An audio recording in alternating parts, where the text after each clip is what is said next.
Hey everyone, thank you so much for joining our webinar here today. We are going to be talking about the magic formula for generating actionable insights in competitive intelligence. Before we begin the session, there are a few house rules to share that's going to help you engage with the presentation. So on the right side of the screen, you're going to see a white chat area. Here you can share your own insight and talk with each other. There's also a Q&A section. So you can click the Q&A button at the top, and at that same area, you can leave your questions for the speakers that we have. And next to that, you're going to see a bar graph icon that is going to have a poll section. So we do have a couple polls that are going to be running during the session where you can vote during them. And then lastly, please stick around because at the end of the presentation, we're going to have a networking opportunity where you guys can all talk amongst yourselves and with the speakers as well. So for today, our original speaker, Tom Gallagher, is actually having a little bit of connection issue. So he hopefully will be joining in a few minutes. But for right now, I'll introduce myself. I'm Erin Pearson. I'm the VP of Marketing, and I'm going to hand it over to Tom as soon as he joins the stage. But for the time being, I'm going to introduce Mihal, who is the Associate Director of Customer Success for our professional services team. Thank you, Erin. And luckily, we don't have Tom, but luckily myself and Tom, we have very similar title and job description. So we both look after customer success, and we are helping our clients to maximize the value of competitive intelligence programs and technology.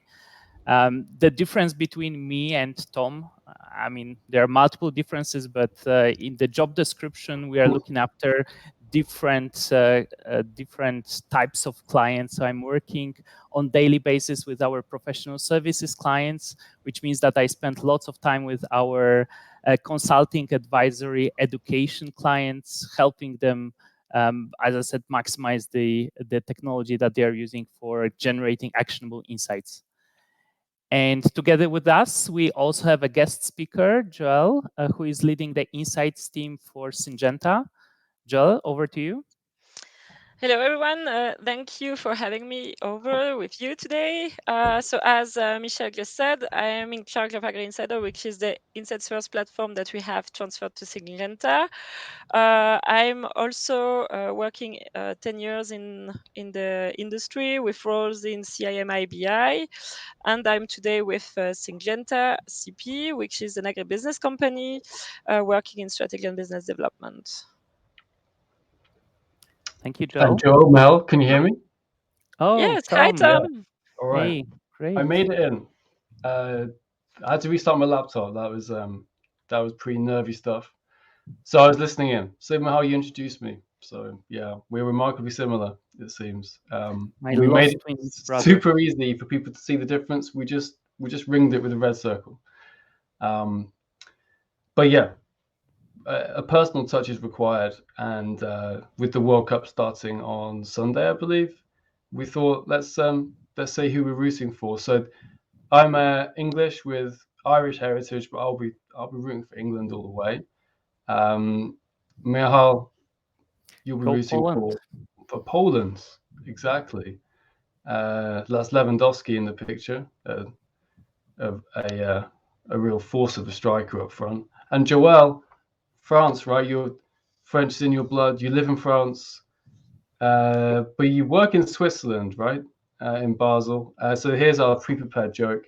You could pick Switzerland, or if you really wanted, you're right by the German border, and you could go and pick Germany as well. So whichever way it goes, I'm sure you'll be able to root for someone long into the tournament. That's true. There's always a win. There's always a win. Yeah, I love that. You're hedging your bets. And for anyone on the call from the US, the Football World Cup or the Soccer World Cup actually involves the whole nation, the whole globe's countries. It's not like the Super Bowl where we say world champions, but actually it's just a US thing. So proper World Cup, I would say. We can debate this in the networking events afterwards if anyone's got strong views. Mihal, should we slide into the next Next slide. Okay, so we wanted to set this up with everyone. Perfect, thank you. And you go into the next slide, basically. So we're talking about increasing actionability of insights. I think we have to just make sure we're all on the same page, just align on the language we're using. In the world of competitive intelligence, we're doing things we're all very familiar with. We're trying to track the competition, spot opportunities, achieve that wonderful catch-all concept of competitive advantage. But we were trying to unpack this, as part of the prep for this webinar. What are we looking for when we talk about actionable insights? And the 3 traits that I think are common are that the insights would have a potential influence upon your perspective, the perspective of the person reading the insight. Decisions get smarter. Formulation of strategy is impacted as well. Maybe it's not impacted. Maybe we just validate that the path that we're on is the right one. But actionable insights, there's a behavioral change or validation at the end of it. And yeah, when done well, this is what we're looking for, is wide reaching. It impacts a lot of the organization. And that's why we're all here on this call. That's why we're all have evaluated in the past CI platforms, and why we believe that they can help us with those goals. Michal, you can go into the Zoom slide. For everyone's enjoyment, we've embedded some Zooms. Oh, there we go. Fantastic. So it's a well-used slide, right? We're all familiar with it, but you start with gathering the information that you need, and prior to that there may be some data gathering as well, but you're collecting all this information and you've got to distribute it, and you can't distribute it in that raw form. You have to mine it for insights, and you hope that it will lead to action. So that's our focus for today, and I think it's just helpful just to have that visual up. But yeah, so many things can happen along the way. There might be pitfalls, and Michal, I'll hand over to you to take everyone through this one. Thank you. So is it easy to generate actionable insights? We think it isn't. And there are issues with actionable insights. And that's also part of the reason why we wanted to have this webinar. And I faced it myself also multiple times. I remember one of my first projects as a researcher were actually analyzing technology landscape of some nascent technologies. I remember NFC. It was at the beginning of NFC. It was very new, and we were to analyze possible applications of NFC. And I remember this project very well because I was working long hours and even weekends to complete that. And the story is that we built a report that was 300 slides, which is the longest PowerPoint presentation I've built and I've seen. And we even had troubles sharing this document with the client because the file was so heavy.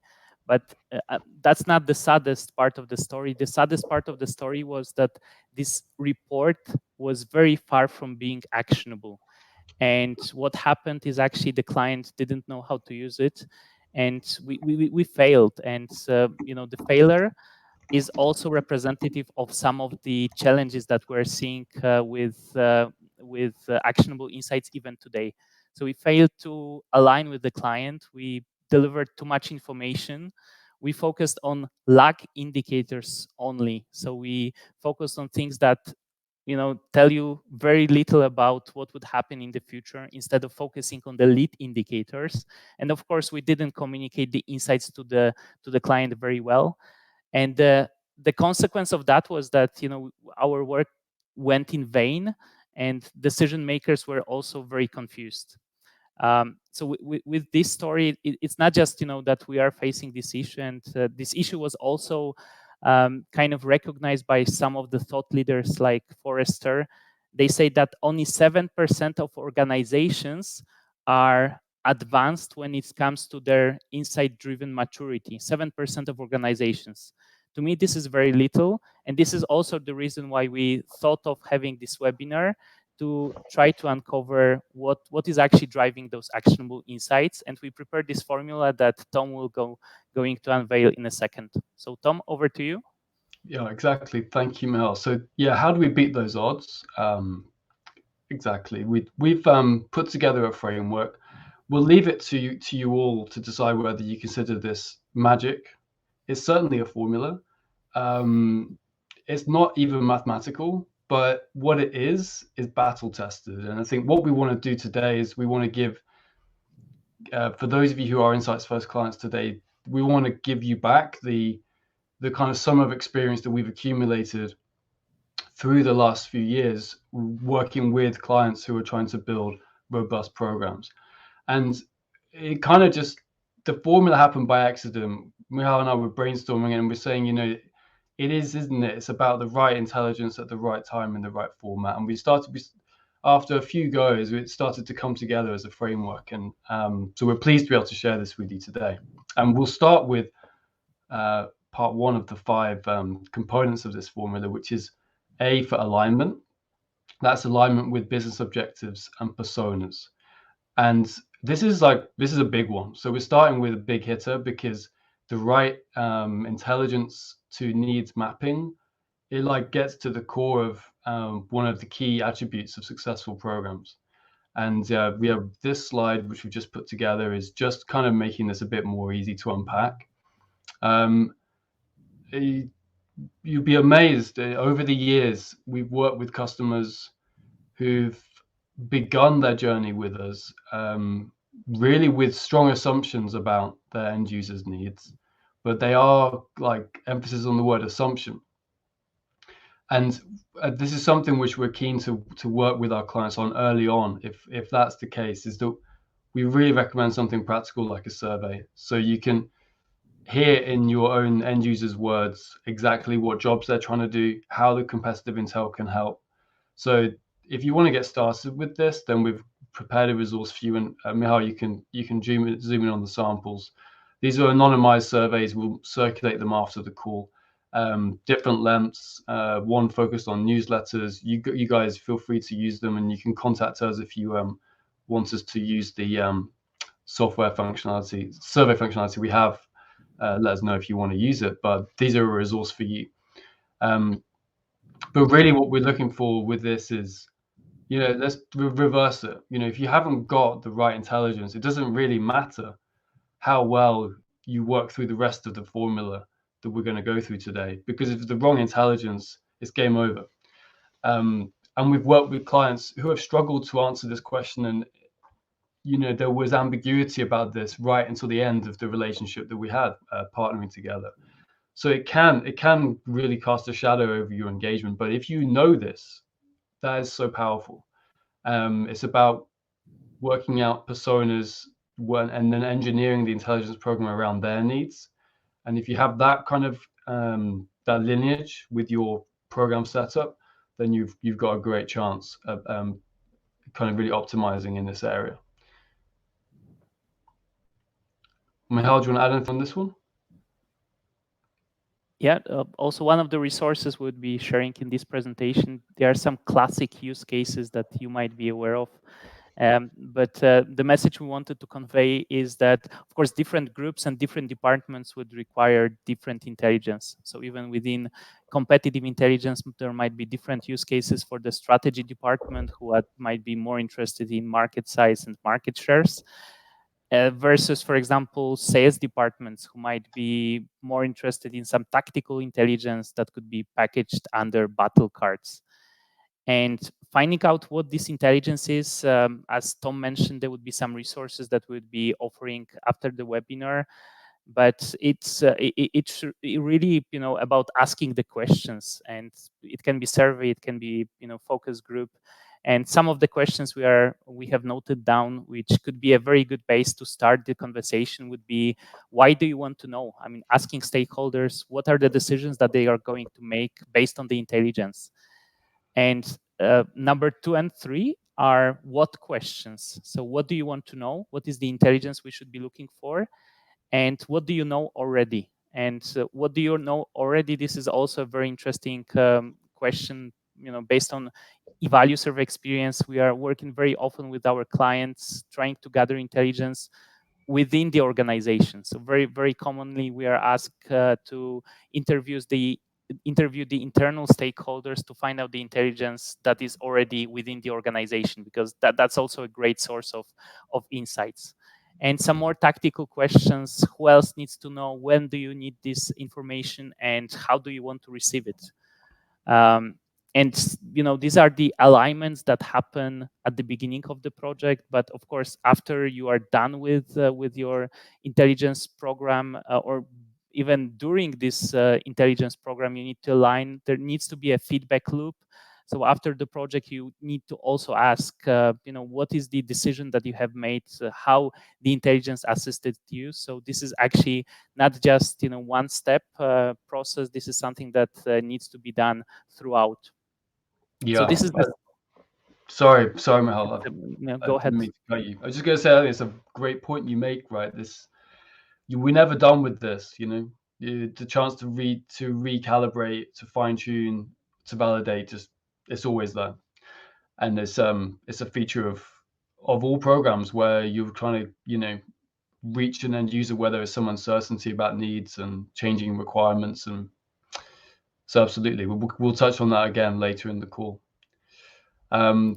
Moving on to part 2 of 5, the channels for insight dissemination. So we're on to C now. I think this is like, about hitting you've got the right intelligence to the right personas, but hitting them in the right format, the right channel. There are more options than ever for this right now. And I think maybe the CI software, the vendor perception, the vendor argument here would be: invest in a platform that collects, centralizes, and distributes your insights. And that's it. That's job done. All your problems are solved. Your actions will flow from the insights. Sit back and enjoy. And I think there's a lot more to it than that.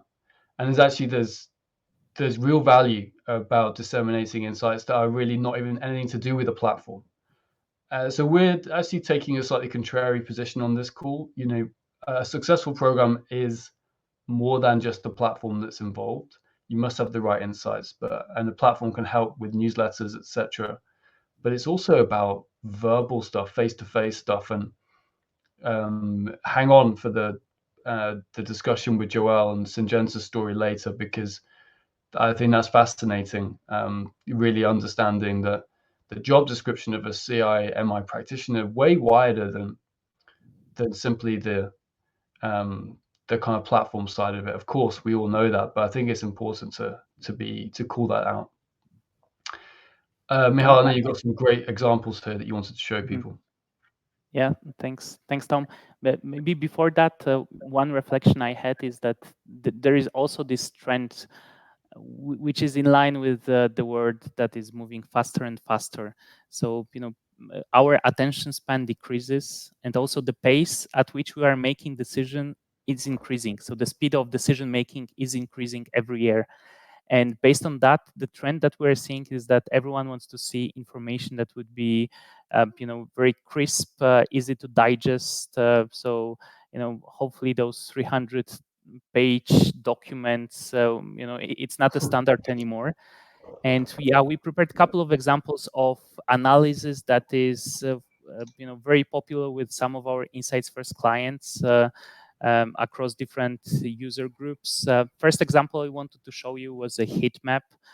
So this particular example is actually relevant for marketers and content people that want to benchmark their marketing communication versus their peers, versus their competitors. So for example, if you want to see what are the topics that you are publishing or maybe you are not publishing about versus what your competitor does, this heat map and this kind of visualization, it gives you a very nice way to spot opportunities. Maybe you're not producing content in the niche area that could be an opportunity for you.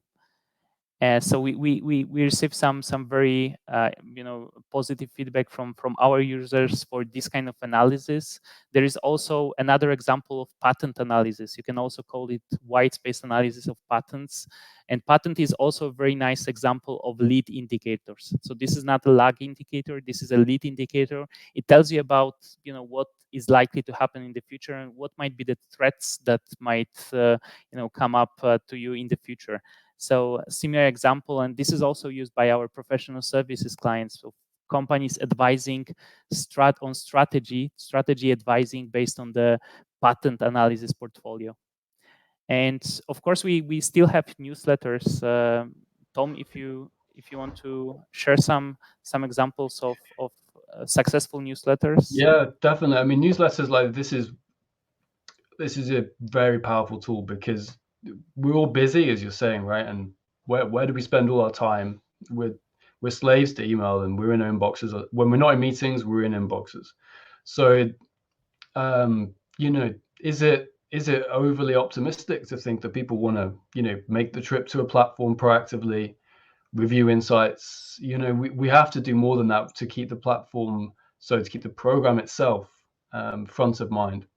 So serve it up. And we have some examples here. These are bespoke newsletters that we put together, very visual, perhaps a quarterly cadence where we do a deeper dive, richer analysis that joins up dots. But there's a lot newsletters are just so important. And I think for those of you who've worked with the ValueServe for some time now, that we're really open to going to the nth degree in terms of bespoke newsletters.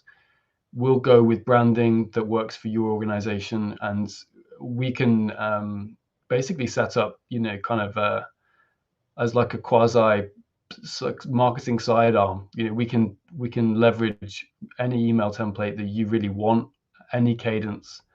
So it's not just like, here's the standard newsletter and you got to run with it. We're really open to making sure that this part of your program hits, because it's very correlated with long-term stickiness of your program, is getting the newsletter content right. And so on to timeliness. Michal, over to you. Thank you. So timeliness, it means delivering at the right time. And of course, right time would mean different things to different kinds of intelligence and to different stakeholders.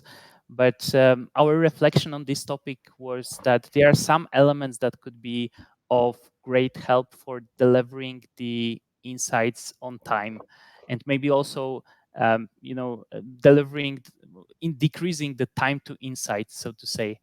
And I think those three elements, first one would be technology, and especially some AI-enabled engines. They can do lots of work that humans cannot do, especially when it comes to data gathering. So no one can actually scan through hundreds or thousands of different sources on daily basis. Machine can do it, and it can do it within minutes, if not seconds.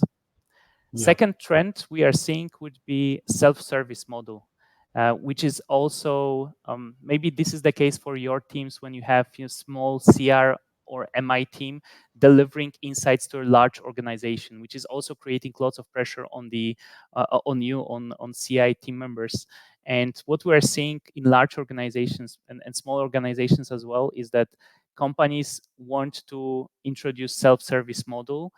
What it means in practice is that we enable different parts of the organization to look for some intelligence themselves. For example, through CI platforms, people can access the platform, look up the intelligence they need without or with minimal efforts from the CI team to actually assist with those basic queries. So this is the second trend. The third trend or third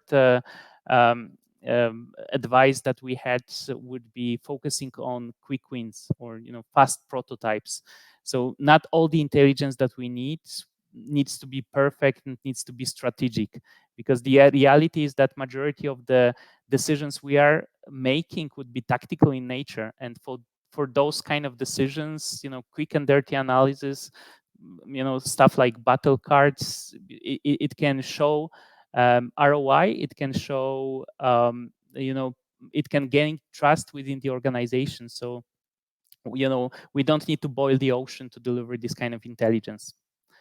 And yeah, one more element that could be also interesting, and would be curious to hear Joel's point of view later on, would be also the external factors for timeliness. So, for example, if there is a reporting schedule of your competitors, for example, they have earning calls happening on quarterly basis. How do we, synchronize our intelligence plans with this kind of external events?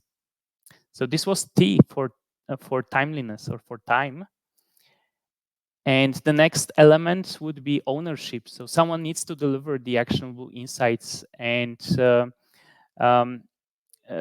there is also this famous book from Clegg Fleischer about competitive and business analysis. The book is a bit outdated already, but he says something like this, that it takes 7 years for a new function within an organization to build trust.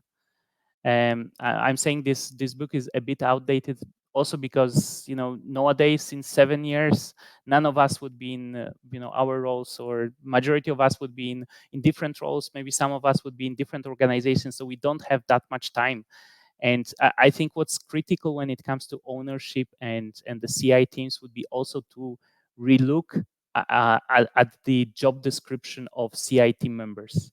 So based on my experience, maybe a decade ago, a CI person was spending maybe 70% of their time data gathering, so on research, 20% of the time on analysis, and only 10% of our time on communicating the insights. But this is changing. The technology can do some parts of data gathering, some parts of the analysis for ourselves. So I think this should be also reflected in the job description and in the structure of the delivery teams. So you might be looking for people who are experts, domain experts, who understand the context of your intelligence. You might be looking for storytellers, so people who would be able to communicate those insights very clearly. And lastly, you might be looking for people who build trust within the organization. Which is also bringing us to the next element of the formula, which is this multiplier. And Tom, this one is for you. I think this one is important, isn't it? Thanks, man. Yeah, we saved it for last. So N for navigate culture, N for nurture, N for nebulous. I mean, like, what does this even mean? I mean, I think every organization is different, and you all know your organizations well, and they don't change quickly.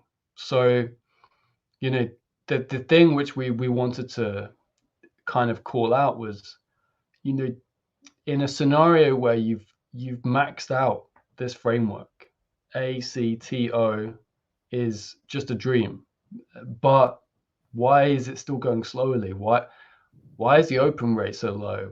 Why are people not logging in? Like, these are questions that circulate from time to time, and if you've done that diligence and you're confident, you're not assuming, you are confident that the alignment is right, channels, timeliness, ownership are right, then yeah, this is what you're dealing with. You're dealing with a culture where the intelligence culture is maybe not mature yet. And the good news is that one way that you can nurture that culture was actually to implement this framework.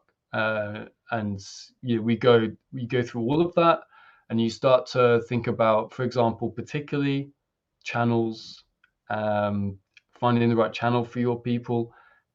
I remember, and Syngenta will talk about it with Joel, perhaps, real apprehension about the idea of a newsletter at all.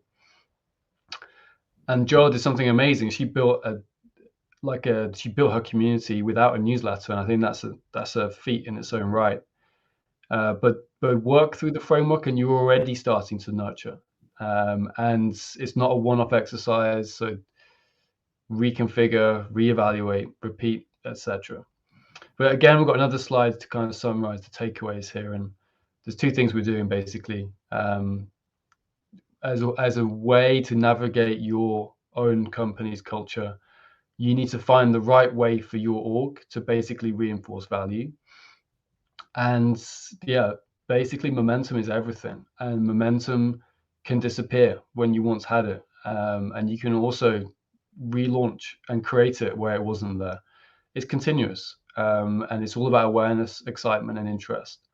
So, but yeah, you'll see the examples listed here under tactics, and we're just throwing it out there. It's pick and mix, because I remember vividly one of my earliest experiences of customer success was with a US freight company in Arkansas, and which is a weird place to start your customer success career, but that's where it started for me. And they were so open to, the company culture was so open to software and adopting it, and like there was people were just jumping out of their chairs to be champions. And then I tried to port all this logic across to the next customer, and they were like, no, that's not us. So you have to find the way, the setup that works for you. But I think there's one truth here, which is that, you know, a platform alone will not help you navigate this, right? And I think if I was going to sum this up, I'd say find the human part of this that's going to work. So it might be because people relate to that. So maybe it is a champions program, and that sounds a bit like a tall order, but just, you know, pick someone in a geography who's keen on the platform, or maybe it's a geography you haven't worked with. Get a point of contact. They become the de facto champion. So it doesn't have to be something formal where you call them a champion, but you know what I mean. You can leverage key people in different regions, and they become the focal point for your efforts, and they're a proxy for representing the end users of their area. Maybe it's just about turning success stories into just a sec, Mel. Just to zoom back in. Sure. Maybe it's about turning, getting some proof points early on and relaying those success stories back to your wider community. People relate to stories, so write a case study. This is how Jack or Jill, some competitive intelligence helped them prepare better for a competitive situation, and we close the deal and put their picture on it. And it's that's the human side of it, which I think it does connect with people, but you need to find the version of it, the version of the truth that suits your organization. Other ideas can be just pulling up the platform you're using. Be public the way you use it. If you're in a strategy meeting and you were going to pull up maybe slides, you just do it through the platform, and you're reinforcing that there's a central place where all the CI goes to live. So a lot to Mihal, you make me feel seasick. We're in and out. That's cool. No, I think we've covered it. I think we share the slides afterwards. People can look through and they can decide what works for them. But I do think the human side of it is so important. We're all human. We can get a bit structured and a bit rigid and think about the kind of from a technical perspective, but you find the human side to it that people connect to within your organization, and it can be that kind of their catalyst for accelerating things and for building up that community. And community is a theme that runs right through the next part of the presentation, which is what we're going to hear from now with Joel. So that'll bring to a close the framework. Was it magic or was it not? You tell us in the networking afterwards, but I think it's persuasive, right, to move off the theory and into a real life example. So great pleasure to welcome to our virtual stage Joel Lorbner, who is the CIMI lead for Syngenta, an agrochemicals company, very large one, and winner of the Simicon Insights to Action Award in 2021. So Joel, pleasure to have you on stage with us. Thank you for joining us. Thank you for having me. Very well. Mihal, you want to dive in with the question? Yeah. I mean, obviously, you know Syngenta better than me, Tom. But I was also curious to hear from Joel. You started this program about 4 years ago, right? How did you go around building this entire program, Joel? What were the elements you were focusing on? So basically, what we started to do, actually, we were pushed to rethink our whole CI approach at the time of a restructuring. So that's how it came to us like 4 years ago. Because before that, obviously, we were already working on CI, MI topics in the organization, but not in the same way as we would do today. And basically what happened to us, we got a team reduction, and that's why we rethought the whole approach. At the time, one of the key challenge that we received, and that's still something that resonates with me today, is basically we were asked to stop spoon feeding people with content, and that we are like, okay, what shall we do then? And basically that was for us a key challenge. Then we were like, okay, we need to rethink that through and we need to see what we can do differently. And to give a bit more context there, at that time we were sending around a document like 60 pages plus every month. And it took up the time of the entire team for about 2 weeks, between the data gathering, the analysis, the adding the insights, building the visuals, sharing it, all of that. Lots of manual work in there. uh, and that's, at the end, we concluded, looking at all our activities, that we spend maybe more than 80% of our time doing all these recurring activities. And we said, okay, with the restructuring coming, we need to rethink that. And we said, we have to stop, we need to change. And that's basically where the key shift in how we were thinking it came. We were forced to do it, but from what we've heard earlier from by the two of you, actually, I think we shouldn't wait. And experience has also told, with the years now that we are into that change, that we should absolutely not wait for it. We should just provoke. And the alignment piece that you mentioned around checking your customer, who they are internally, your stakeholders, this was really the key piece for us. And especially what we did was we launched a survey that we circulated to all our key stakeholders across the functions and geographies. We had many face-to-face interviews with people to check, okay, what is it that you really needed? When do you need it? How? Asking all these, like, they may sound simple questions, but asking all of that to be sure, in the new way of working, we are covering what they need. And I think that was a key difference for us, and it would also help us to be closer to the business, better understanding what they need, what are their business challenges that they have, and then be able to answer as a function this, or be part of the solution when they are looking for this type of answers. That was for me the key point that we took, and everyone, I think, can do that. It sounds simple, but I think it's really a key step for you to understand. So, Joel, you mean to tell me that you did all of this without knowing about our magic formula? Haha, yes. Yeah. I mean that's worth a round of applause right now. But I mean, I've heard a bit of this story before, and the thing I'm always struck by is the 60-page report, and the perception you had that was valuable, and that it was the restructure that forced you to ask the question. So, like you said, no need to wait for that kind of trigger. It's about fine tuning and reevaluating at all times. And yeah, we would fast forward X amount of years, and you were there at Simicon last year, and you were picking up the award for the Insights to Action award that Simicon issue, and obviously a proud moment for you and Syngenta. And I think it would be good for those on the call looking for some practical takeaways in terms of what they might be able to emulate. What would you call out as the things that led you to that award in particular? Is it about anything particular you did in terms of Intel activation, raising adoption?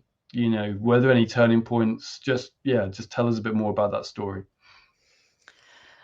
So basically, what one of the key elements, I think, for us was to be able to to connect with our stakeholders internally, to be able to bring to them spot on content when at the time that they need it, and sometimes even anticipate some of that needs, because by having more frequent interactions with them, working more closer to them, you are then able to understand, okay, what are their strategic priorities during the year, what is their planning cycle looking like, and things like that. And then you know that, okay, for this and this processes or decisions, they will need this and this content from your side.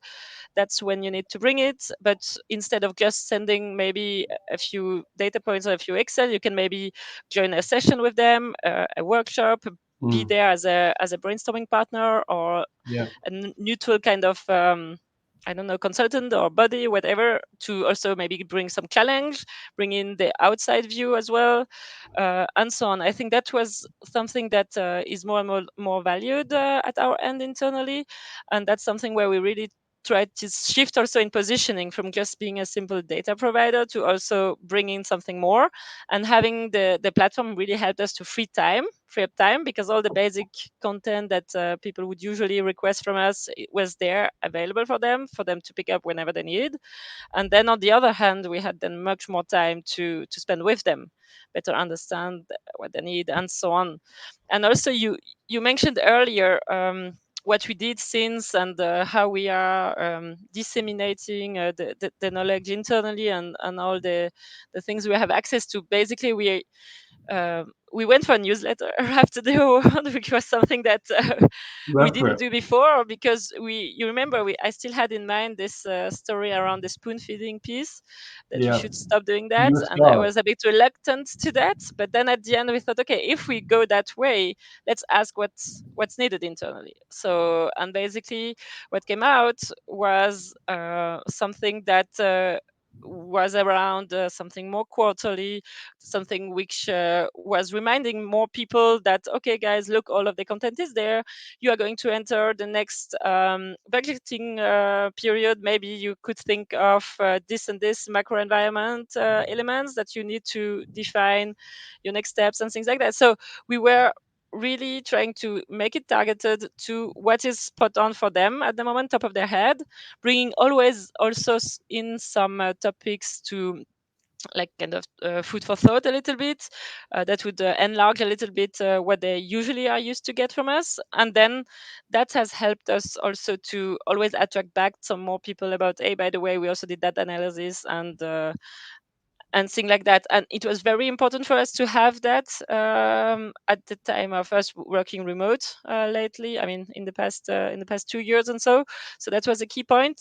And then as you also rightly mentioned earlier, we spend lots of time showcasing the value of our team internally. Like in whatever meetings we were joining, we were showing, hey, by the way, did you also know about that? Or we're also doing this, or we've worked with that and that team, and we were parts of the strategic discussion they were coming up here or there. And that has helped also to how do you say, to promote our function, and to also lead to the shift of perception that we wanted to have internally as well. And the platform today is not the same as we had it at the beginning. So we like to say it's how do you say, it's a living animal, or something like that, because we keep going back to our stakeholders, asking them, okay, content-wise, what could we improve, and so on and so forth.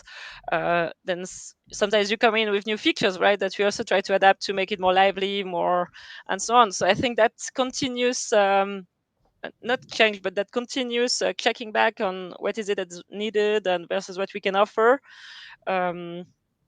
is something important to us. Yeah, I like that analogy, the living animal. I think it gets to the essence of it, that, things need to be changing. Your content's changing. Your content's changing because you know it needs to change. Otherwise, tell me why I come to the platform. You give me a reason if it's changing all the time.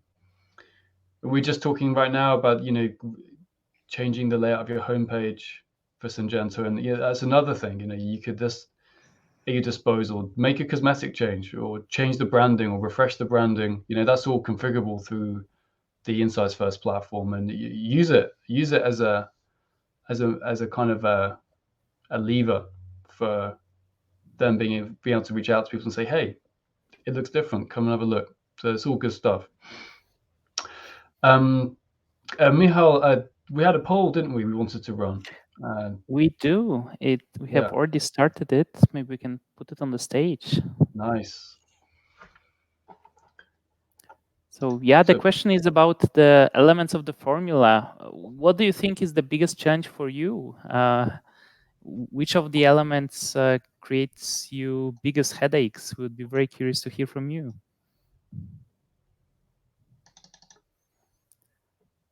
And no surprises so far. Alignment and culture. My IT issues continue. I actually can't see the results. You'll have to describe them to me. So it's 4 for culture, 3 for alignment, and 1 for ownership. So culture is first place so far. Yeah, that's interesting. That's not surprising. But we had I think that the money was on alignment or navigating culture, right? As being the 2 ones most likely to be identified. I think that's come through. And that's really interesting that, in our formula, culture is a multiplier. And this is also the biggest, so it's either the biggest multiplier or the biggest inhibitor in this entire the latter, by the sounds of it, if the question is about challenges. So yeah, I think we could do a whole webinar just on that topic. I mean, it's massive. I think it's about knowing your culture before you can navigate it. I think it's something Joel's story, it shines a light on it, because I just think about that decision-making process around the newsletter. It took over a year of this idea just occasionally popping up, and it's not right for us, to get to the point where we found the right combo, which is quarterly and timely in the sense that it would relate to recently published publicly available info like earnings reports. I think there's a delicate business though, but if you get it right, obviously it's not an inhibitor, it's a multiplier. Joel, would you agree? Well, if you were going to pick one out as the biggest challenge, is it culture, or would you have a different view? I think it plays a major role, right? Because if you are unable to speak to your organization, then you're screwed in a way, I think. Sorry That's a technical term. To be that direct, right? But I think it's very interesting important to listen to what is needed, and then this will help you much more also navigate. And if you have a culture of open sharing inside an organization, much easier than if you have to first crack all the silos, right? That's for me is key, especially for functions like us, because we are the center, or we're trying to be the collector of all the different insights to make a bigger insight out of it, right? To involve everyone, to have a full picture, and to do that you need to be able to crack all of that, and to know how to approach the different colleagues and functions, so that everyone can together get to a better output altogether. Yeah, go on, how you got a point? Yeah, no, I just wanted to say we have a question in the Q&A section, so maybe we can answer that as well. I think it's about most effective formats, and I guess formats for us would be also channels in the formula. Is there a shift? So Tom, maybe I'll put this question to you. Are you seeing a shift towards some new channels, new technologies, integrations? I would say I'm not sure. To me, I mean, this is my subjective view. I'm not feeling like it's a shift personally. It's about like the crystallization of what I think was always known, that the more subjective and personalized you can make the insights, the better. So And if people feel that, so if you're targeted, then and you get the format right and the channel right, then I think that's just very powerful. I still think it like email is king because we spend all our time in it. So the ultimate productivity gain comes from when you do things in the software you're using most of the time. So if we used something else other than email, then we should be targeting that. And I think, Mel, you've got something to say about WhatsApp in a minute, because that's something else that we all use. My phone, a WhatsApp message pinged. I was on mute, thankfully, but it pinged, well, join this webinar. So, I mean, WhatsApp just goes constantly, and people do use that sometimes for work, but the channel is about where people are. It's convenience. And I think it's old fashioned, but I don't think it's gone out of fashion yet. I just like scrolling through the insights that matter in a newsletter. And then I'm on my phone a lot of the time, scroll. Thank you very much. Didn't click anything this time. Maybe tomorrow I'll click one. I think that's still basically the key. The key to success is to get the right newsletter content. I think that's huge. Do I see a shift? For me, no. I think I would double down on that and focus on expanding it. I would say you've got every asset of your program. Are you promoting it as fully as you could be?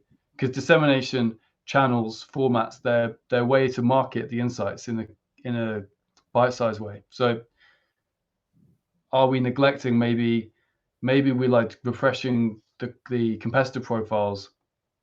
There's like, you know, the analyst content, the analyst summaries, etc., refreshed every month or every quarter. You know, we should make a fanfare out of that and tell people why it matters, connect the dots. So I just think the bar gets higher, the format stays the same, and the channels stay the same. That's how I would see it. But there are other sides to the coin, for sure. I don't know what your take is. No, I mean, yeah, we're chatting about this what possible WhatsApp integration with Tom. That's why, you know, this is a fresh. This is an idea we got from a client, but I mean, it can be Microsoft Teams, it can be Slack, it can be, you know, anything that is close to what you are used to. Sure. I mean, I think, you know, lots of us are also very tired of logging in, you know, to different platforms, and we want to have, you know, the right intelligence also very close to us. So if this can be through Microsoft Teams or Slack or Salesforce or any other integration, I think it delivers. It shortens the you know the journey between you know, insights and people, which is very important. That's true. Yeah, that's very true. Yeah, and it's trial and error as well. You know, there's nothing wrong with trying something out and pulling the plug or rethinking it. You're doing the right thing by trying to find that kind of Goldilocks, you know, like the Goldilocks zone in the, you know, Earth's habitable, all the other planets aren't in the solar system. You know, the Goldilocks zone for your organization is just that right timing, right format. Maybe everything should be in WhatsApp for one client, but that's not the same story for another. So it's definitely a subjective thing. We're heading up to the hour, I think. So we are. That's flown by. Partly because I was not here at the start of the webinar, so that's gone extra quick for me. Cool. If there are any, I think we still have time for one more question, if there is.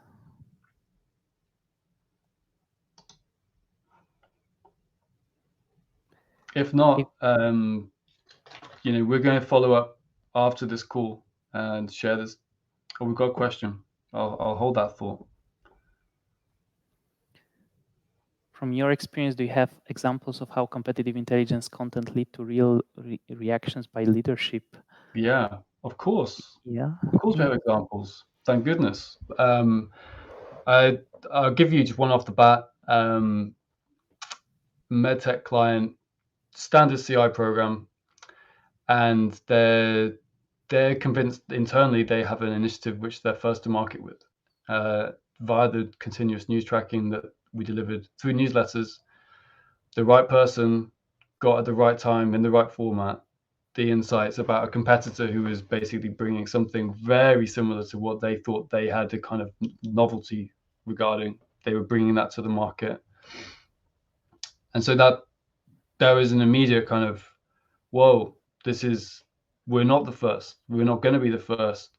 Do we do something different? So that's the perfect example of how, the opportunity cost of not having that CI in place. I think that's a nice way to think about the value sometimes. If that hadn't happened, then, ignorance is not bliss sometimes, and they would have continued with that endeavor under kind of this false impression that they were first to market, which wasn't the case. So that's one example. I don't know, Joel, any stories from the trenches in Syngenta?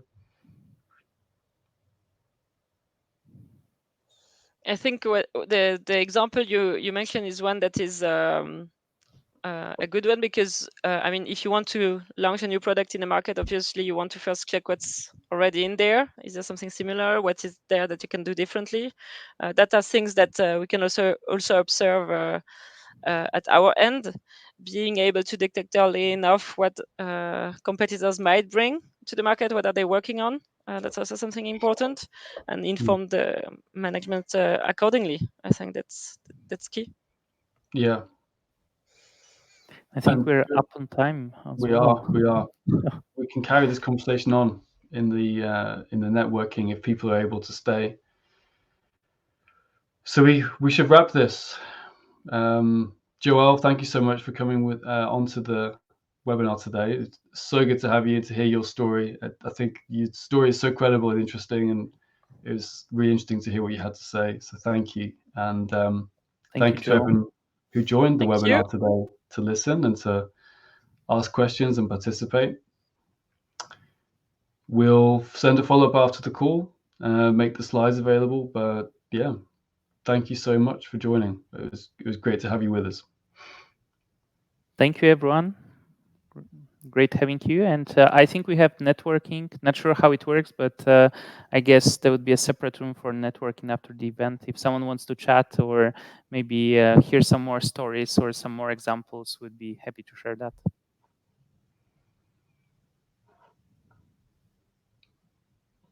Cool. Thank you. Thank you all.